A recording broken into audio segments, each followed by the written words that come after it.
Hi, hello students, welcome to the English class. So today's lesson is from Flamingo book, lesson 2, Last Spring, Stories of Stolen Childhood by Anis Jung.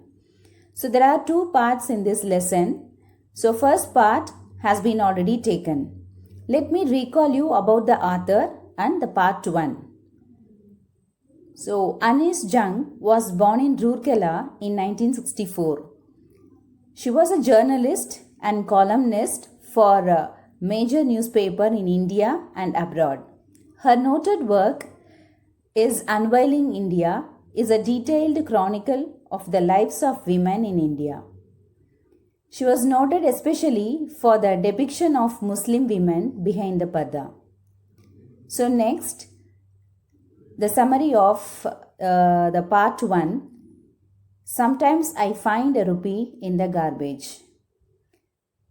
So the lesson begins with author's encounter with Sahib. Every morning, the writer sees a young rag picker boy who visits the garbage dump near her house and searches for gold in it.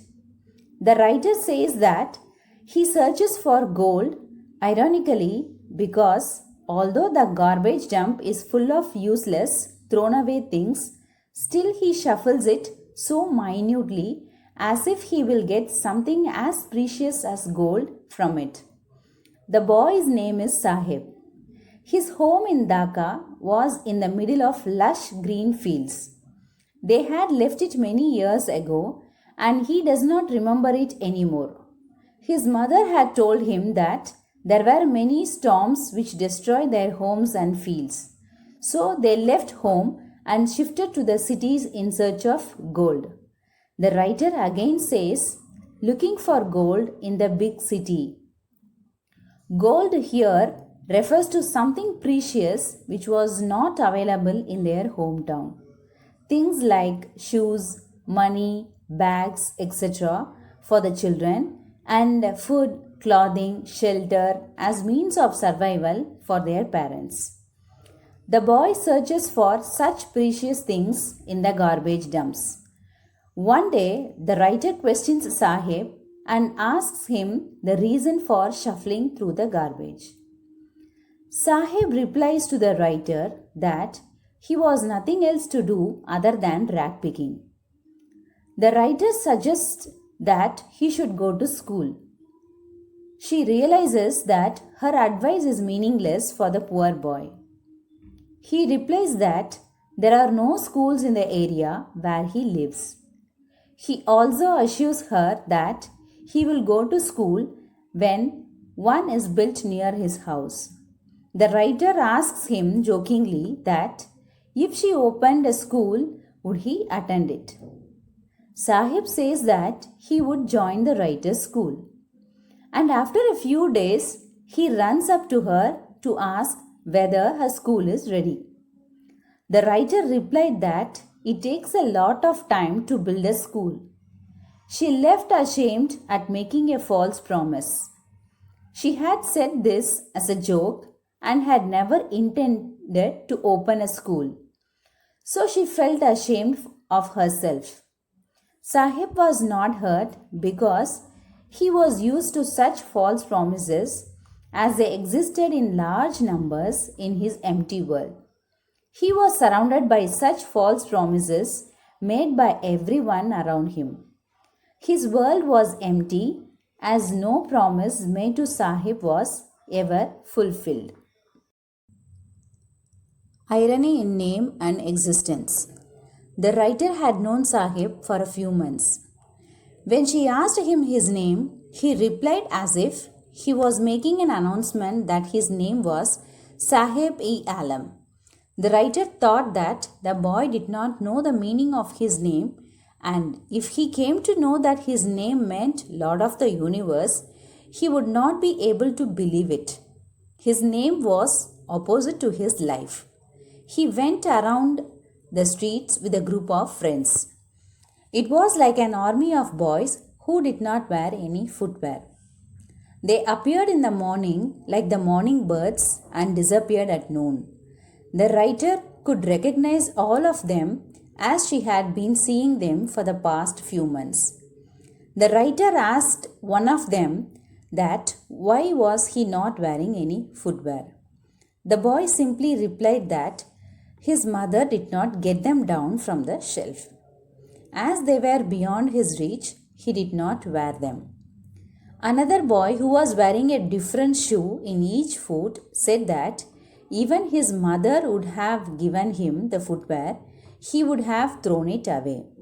He meant that the boy was not wearing footwear because he did not want to wear one. The writer asked the second boy the reason for wearing a different shoe in each foot. He did not reply and shuffled his feet as he tried to hide the shoes. A third boy spoke that he was eager to get a pair of shoes as he had never owned one all of his life. The writer takes the example of shoes to highlight the condition of these boys. They search the garbage dumps looking for such precious things. She further tells us that as she traveled across the country, she had seen many children walking barefoot in the cities as well as the villages. They reasoned that they were barefoot not due to lack of money to buy footwear, but being barefoot was a tradition for them. The writer wondered and concluded that the reason of it being a tradition was mere excuse to hide the fact that they were so poor that they could not afford footwear.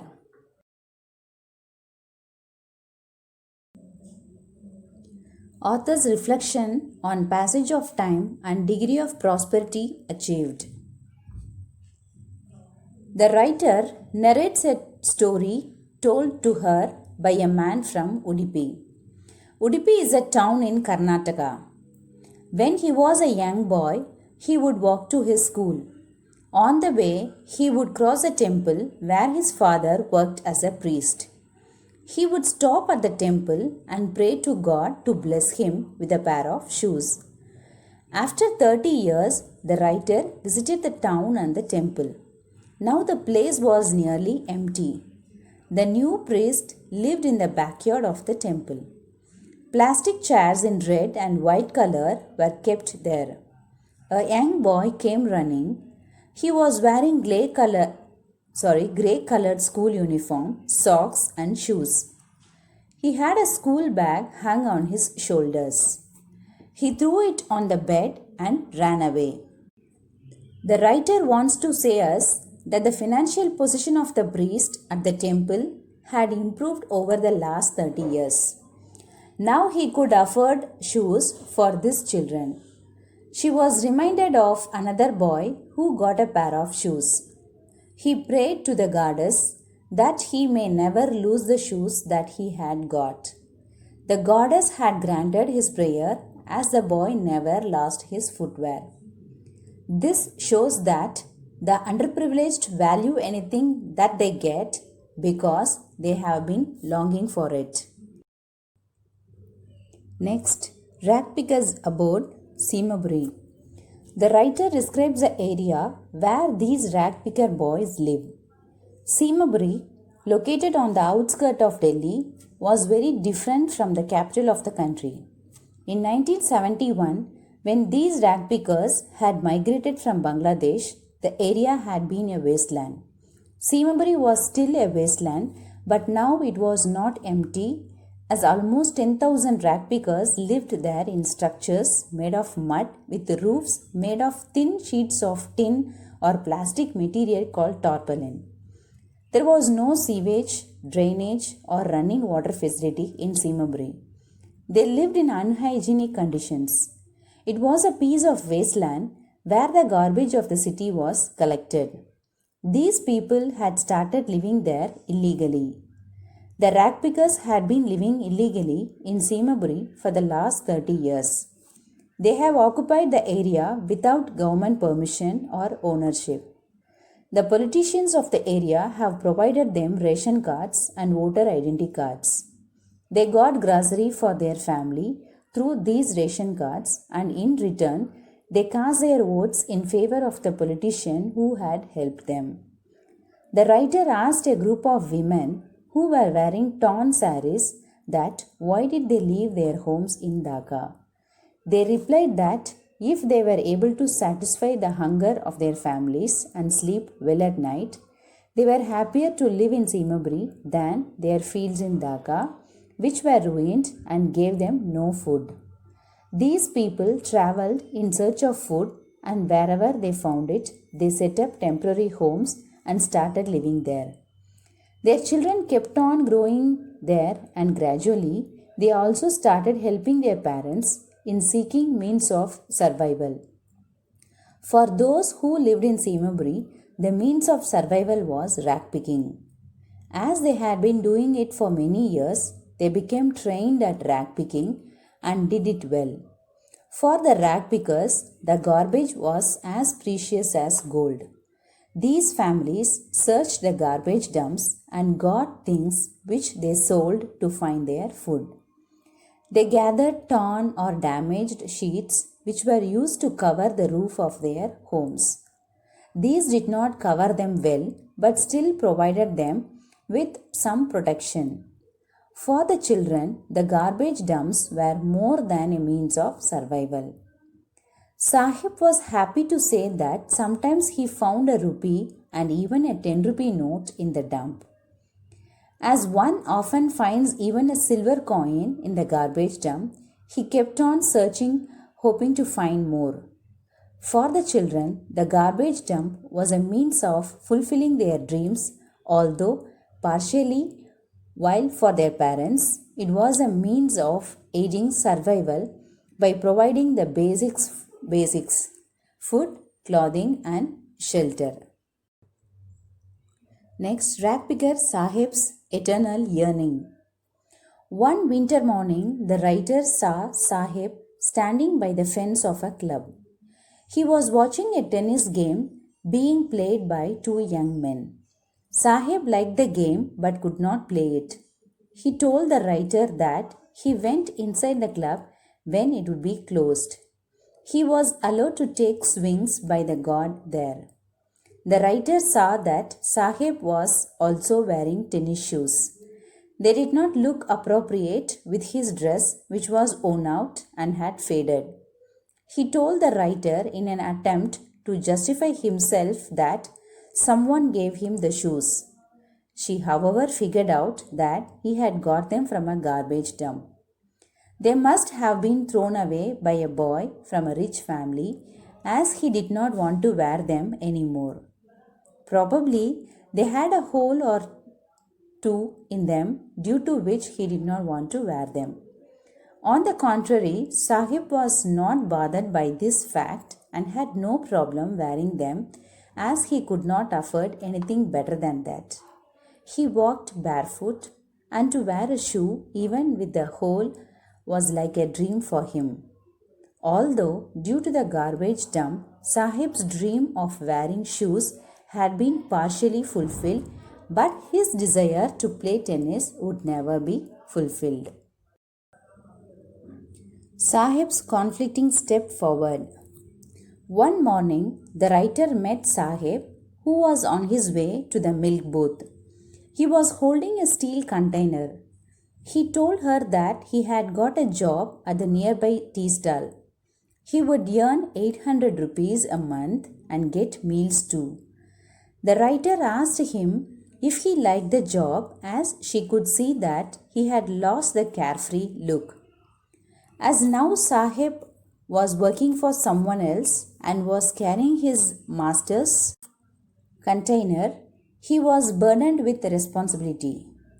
Earlier, as a rag picker, Sahib would carry his own bag and was his own master. Now he was no longer his own master. Now let's move on to the second part. I want to drive a car. So in this second part, the writer met a boy named Mukesh who aspired to become a motor mechanic. She asked him if he knew anything about cars. The boy was confident and replied that he would learn to drive a car. His dream was far away from reality, and although the boy was confident, he would succumb to the societal pressures. He lived in Firozabad, which was famous for glass bangles. The writer felt that the boy's dreams would not materialize and gradually get influenced by the dusty streets of Firozabad. She wanted to say that as every family in the town of Firozabad was involved in the glass bangle industry, so would Mukesh do with the passage of time. She tells us that Firozabad was the main town of India for the glass blowing industry. The families had been involved in working at furnaces, welding glass, and making bangles for generations. They made so many bangles that it seemed that they made bangles for all the women of the world. Mukesh's family was also involved in the profession of glass bangle making. They were not aware of the law. They did not know that it was unlawful to force children to work in such glass furnaces. Working conditions in glass furnaces. The workplaces were hot, dark closed rooms without ventilation. The writer felt that if the law would come into force, it would rescue almost 20,000 children from these inhuman places where they were forced to work hard during the daytime. They often ended up losing their eyesight also. Living conditions in Firozabad. Mukesh was happy as he took the writer to his home. He felt proud as he informed her that it was being renovated. They walked down the streets, which were full of garbage and gave foul smell. The streets were lined with slums, which were unsteady. The walls were falling apart, the doors were unsteady, there were no windows and were full of families where people lived along with animals. They reminded the writer of the prehistoric man who lived just like animals. Mukesh stopped in front of one such door, hit it hard with his foot and pushed it open. Author visits Mukesh's house. The house where Mukesh lived was partially constructed hut. In one corner was a firewood stove made with dead grass. A vessel with the spinach leaves was kept on it. On the ground there were more plates with chopped vegetables in them. There was a thin young woman cooking the evening meal for the family. Her eyes were full of the smoke emanating from the stove, but she was still cheerful and smiled to see the writer. She was the wife of Mukesh's elder brother. Although she was not much older than Mukesh, she was a responsible person and was worthy to get respect from the family as the daughter-in-law of the family. She took care of 3 men, her husband, Mukesh, and their father. As Mukesh's father entered the house, the daughter-in-law hid behind the wall and covered her face behind her veil. It was a tradition for the daughter-in-laws to hide their face in the presence of older male members of the family. The elder here was a poor bangle maker. He had worked hard all his life, first as a tailor, then as a bangle maker. He was still not able to either renovate the house or send his sons to school. He had just managed to teach him the skill of making bangles. Mukesh's grandmother's view of life.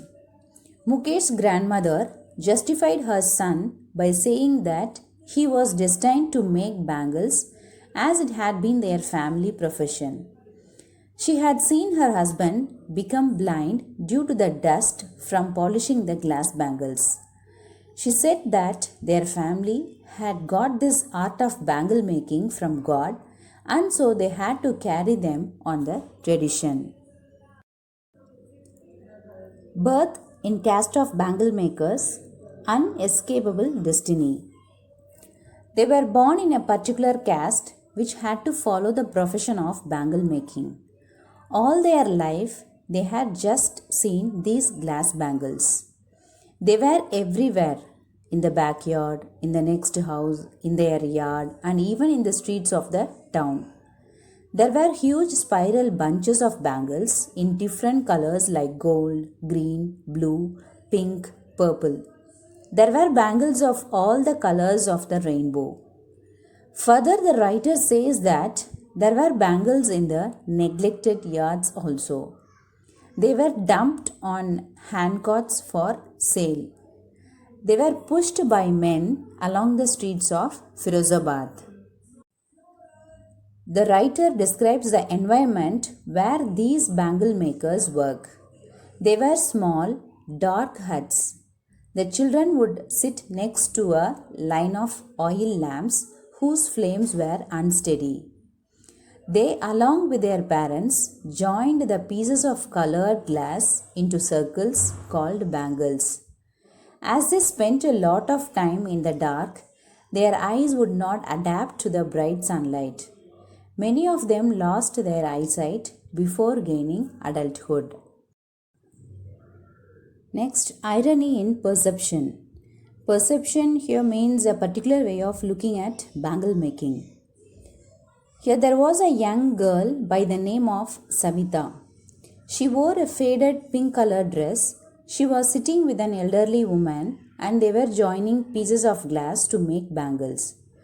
Her hands moved like a machine, just like the tongs of a machine. The writer wondered if Savita knew that bangles were sacred. They were a good omen for a woman's wifehood. She thought that Savita would realize this when she would become a bride. That day, she would cover her head with a red-colored veil, color her hands with henna, and wear red-colored bangles on her wrist. The elderly woman sitting next to Savita also became a bride many years ago. She was still wearing the glass bangles but had lost her eyesight now. The elderly woman complained that she had not eaten even a sir of food. Sir is a unit of measuring quantity. The woman wants to say that they are so poor that they cannot eat enough food.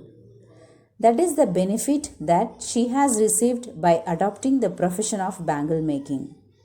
The woman's husband has a flowing beard. He says that he does not know anything other than bangle making. All that he has been able to accomplish is to make a house for his family to live in. The writer wonders that probably the old man has achieved something which many other people have not been able to achieve. At least he has been able to secure a shelter for his family. Time stands still in Firozabad. This problem was prevalent, that is usual, in all the homes which carried on the profession. They did not know anything else other than bangle making, and it did not even provide them enough to eat. The young men who had entered the traditional profession also had the same complaint. With the passing time, there was no improvement in their condition. As they had been doing hard work for countless number of years, they did not have any ability to do something else or to dream of it. Getting organized into a cooperative society, a way out. The writer suggests them to form a cooperative. She talked to a group of young men to get out of the clutches of the cruel middlemen who had trapped their elders. The men said that if they dared to do something like that, they would be dragged and beaten up by the police and sent to jail. Their acts would be termed to be unlawful. The writer felt that as they had no leader, they could not think of doing things differently. They all were so tired, the men and their fathers. Children victim of two worlds. The men complained that it was a continuous process. Their poor condition led to lack of concern for their problems. This made them greedy and led to injustice. The writer visualized that there were two separate worlds. One was of such families who were stuck in poverty and the pressure of doing the traditional profession according to the caste in which they were born. The other world is a never ending cycle of money lenders, middlemen, policemen, law keepers, government officials, and politicians. Both of these worlds had forced the young boys to follow the family traditions. Courage dissolved, backbone broken. The young boys get into the profession and become a part of the dangerous cycle even before they realize it. If they did anything else, it meant that they were challenging these two worlds. The boys had not been reared up to be bold so that they could dare to go against the system. Mukesh, an exception. The writer was happy to sense that Mukesh had the spark in him. He repeated that he would be a motor mechanic. He wanted to go to a garage and learn the job. The writer asked that as the garage was at a distance from his home. Mukesh insisted that he would walk up to it. She asked him if he dreamt of flying planes. The boy became silent and refused. He did not know about them as he did not know about planes. Not many planes flew over Firozabad. As he had only seen cars moving around in Firozabad, his dreams were restricted up to them. Let's recall the summary of part 2, I Want to Drive a Car. Part 2, it's about a boy named Mukesh. He was a child laborer in a glass factory in Firozabad. He wants to be a motor mechanic. He will learn how to drive a car. But his dream looks like a mirage. He lives in a dusty off street of Firozabad. The town is famous for its bangles. Every other family is engaged in making bangles. It is the center of India's glass blowing industry. Families have spent generations making bangles for women. Mukesh's family is among them. About 20,000 children work in the glass furnaces. No one knows that it is illegal for them to work in the glass furnaces with high temperatures. They are choked with garbage. Their homes are small with crumbling walls. They have no windows. They are crowded with families of humans and animals. The narrator sees a weak woman. She is cooking the evening meal for the family. She is the wife of Mukesh's elder brother. She is not much older but commands respect as the Bahu of the house. As custom demands, she veils her face. The elder of the family is a poor bangle maker.